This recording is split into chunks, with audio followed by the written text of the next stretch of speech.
ஒரு பெரிய ஜென் துறவி இருந்தாராம். ஒரு தோட்டத்துக்கு கூட்டிட்டு போனாராம் ராஜா. ரொம்ப நல்லா இருந்தது அந்த தோட்டம். துறவி சொன்னாரா, என்னை இங்க இருந்து கூட்டிட்டு போ, நான் வரல, இங்க இல்ல நான் அப்படின்னாராம். ஏன்னு கேட்டா அந்த ஜென் கதை சொல்கிறது, அந்த தங்க காத்து இல்லையே, தங்க காத்து இல்லையே, தங்க காத்து இல்லாம நான் எப்படி இருப்பேன்னு சொல்லி புலம்பி இருக்காரு அந்த துறவி. தங்க காத்துனா புரியல. ராஜா வீட்டு அரண்மனை விட்டு தோட்டம்னா காத்து கூட தங்கத்துல அடிக்கும்னு சொல்றாரா?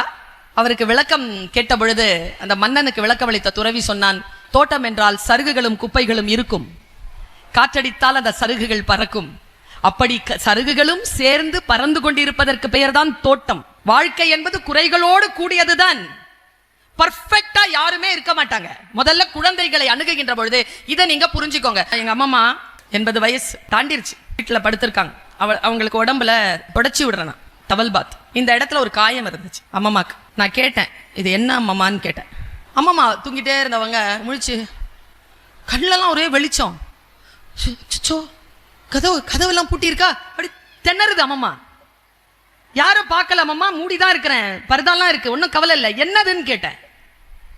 எங்க அம்மா சொன்னாங்க, எனக்கு கல்யாணம் பண்ணும்போது வயசு 9, நான் ருது ஆன அப்புறமா உங்க அம்மா அப்பா வீட்டுக்கு போனேன்னா என்னை கூட்டு போனாங்களா, அப்போ நிறைய பூ போட்டு கூட்டு போனாங்க. அப்போ குழந்தைக்கு பூ இப்படி நழுவி நழுவி போயிருக்கு, தூக்கி இப்படி வச்சு அடிச்சிருக்காங்க பாருங்க பின்னு, அது தோல்ல இருந்து உள்ளேந்து அடிச்சுட்டாங்க. அது ஒண்ணுமே சொல்லல. அம்மா அப்பா வீட்டுக்கு போறாங்க, 4 கிலோமீட்டர் ஏதோ போறாங்க, மாட்டு வண்டி தான் போறாங்க. போய் இறங்கும் போது 3 மணிக்கு அடிச்சிருக்காங்க. போய் எல்லா சடங்குகளும் முடிச்சு அவங்க வீட்டுக்கு போய் சேரும்போது மணி 7 சாயந்தரம். அம்மா அப்பா உட்காந்துருந்தாங்க ரூம்ல.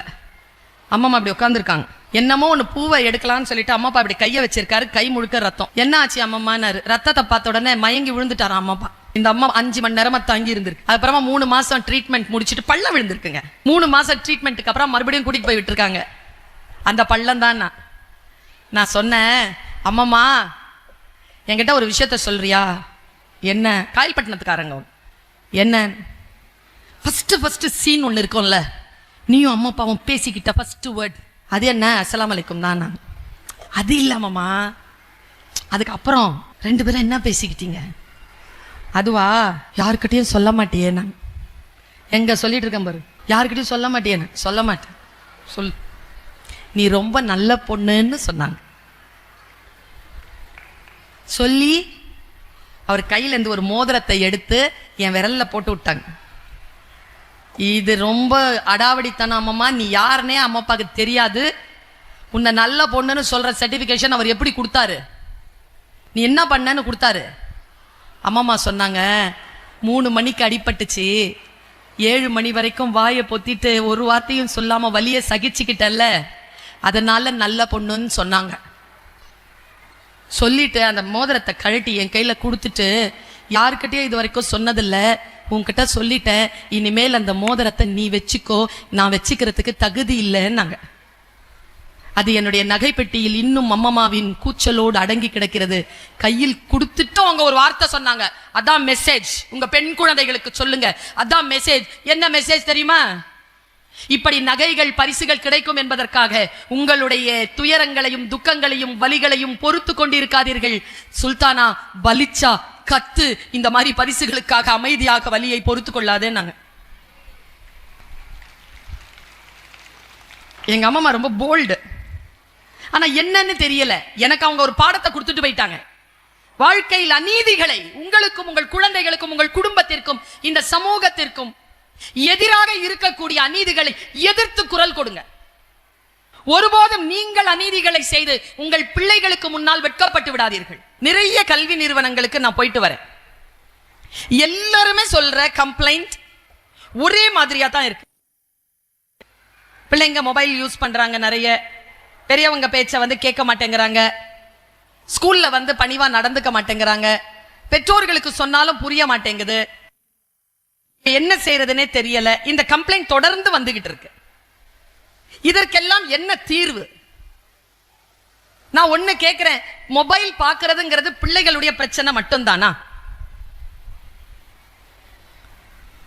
இல்ல, பெற்றோர்கள் கிட்ட கேட்கிறேன், அது பிள்ளைங்க பிரச்சனையா? ஒரு எல்கேஜி படிக்கிற புள்ள சாப்பிடல 3 நாளா. அந்த டீச்சர் டிஃபன் பாக்ஸ்ல நோட் எழுதி போட்டு அனுப்புறாங்க. டிஃபன் பாக்ஸை வேலைக்காரமா கழுவுது போல இருக்கு. அவங்க அதை பார்க்கவே இல்லை. 3வது நாள் அந்த பிள்ளை சாப்பிடலைன உடனே இந்த அம்மாவுக்கு ஃபோன் பண்ணிட்டாங்க. இந்த டீச்சர், அந்த அம்மா எனக்கு முன்னால தான் நடக்குது. அந்த டீச்சருக்கு வந்த ஃபோனில் அந்த டீச்சர் ஃபோன் பண்ணுறாங்க. அதில் அந்த வாய்ஸ் ஸ்பீக்கரில் போடுறாங்க. அவங்க என்ன தெரியுமா கேட்டாங்க, சொல்கிறாங்க, 3 நாளாக சாப்பிடலையா, எனக்கு தெரியவே இல்லையே. நாங்கள் எழுதி கொடுத்து அனுப்பணும். எதில் வச்சு அனுப்புனீங்க நீங்கள்? டிஃபன் பாக்ஸில் வச்சு. அதையே நான் பார்க்குறேன், நீங்கள் டைரியில் வச்சு அனுப்புறது. சரி, இன்னைக்கு சாப்பிட்டுச்சா இல்லையா பாப்பா? சாப்பிடல. ஐயோ, இன்னைக்குமா சாப்பிடல? மேடம் ஒரு வேலை செய்யுங்க மேடம். என்ன? உங்ககிட்ட மொபைல் இருக்கா? இருக்கு மேடம். அந்த பிள்ளை கிட்ட ஒரு 5 நிமிஷம் கொடுங்க. யாரு? டீச்சர். குழந்தைகிட்ட மொபைல் போனை கொடுத்து சாப்பிட வைக்கணுமா? இது அம்மாவினுடைய கோரிக்கை.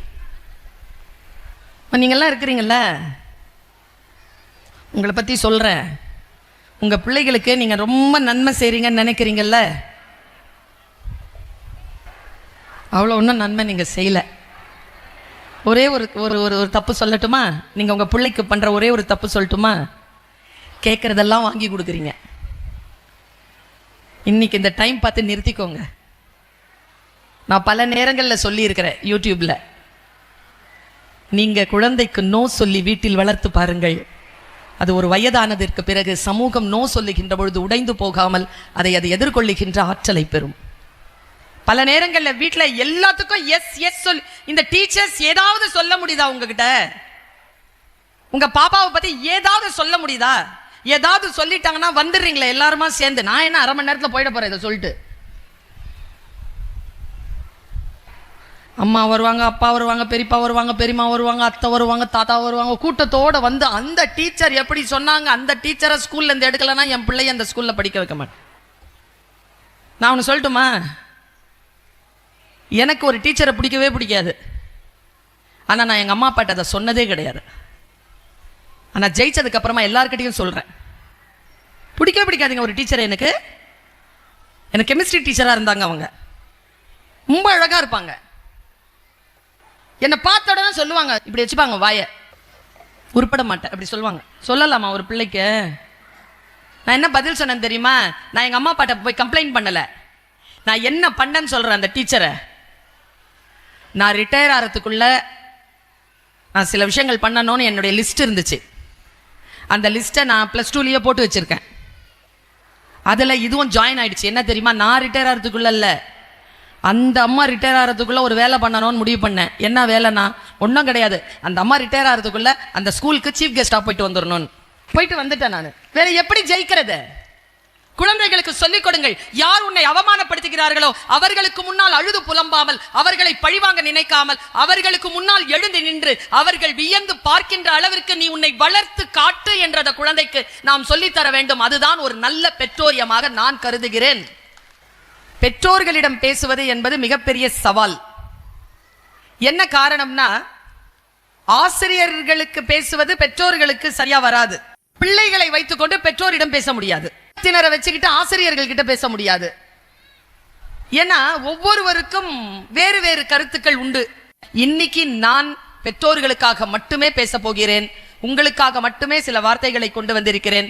இந்த 1/2 மணி நேரம் உங்கள் கருத்தை என்னுடைய பேச்சிலே முழு கவனம் கொண்டு கேட்டுக்கொள்ள நான் கோரிக்கை வைக்கிறேன். என்ன காரணம்னா, நான் இப்படி பேசிட்டே இருக்கும்பொழுது சில பேர் அதை வந்து வீடியோ எடுத்துட்டு இருப்பீங்க. நான் என்ன சொல்றேன், வீடியோலாம் எடுக்காதீங்க. இந்தா மொத்தமா எடுத்துட்டு இருக்காங்க.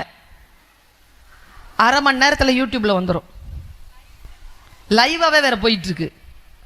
அதனால இங்க நிகழ்ச்சிக்கு வராத யாரோ ஒருத்தருக்காக ரெக்கார்ட் பண்ணிட்டு இருக்காதீங்க. Sit and relax and listen. சும்மா கேட்டுக்கோங்களேன். யார் நல்ல ஸ்பீக்கர் தெரியுமா? யார் நல்ல ஸ்பீக்கர் அப்படின்னா, நல்லா பேசுறவங்க எல்லாம் என்னுடைய லிஸ்ட்ல நல்ல ஸ்பீக்கர் கிடையாது.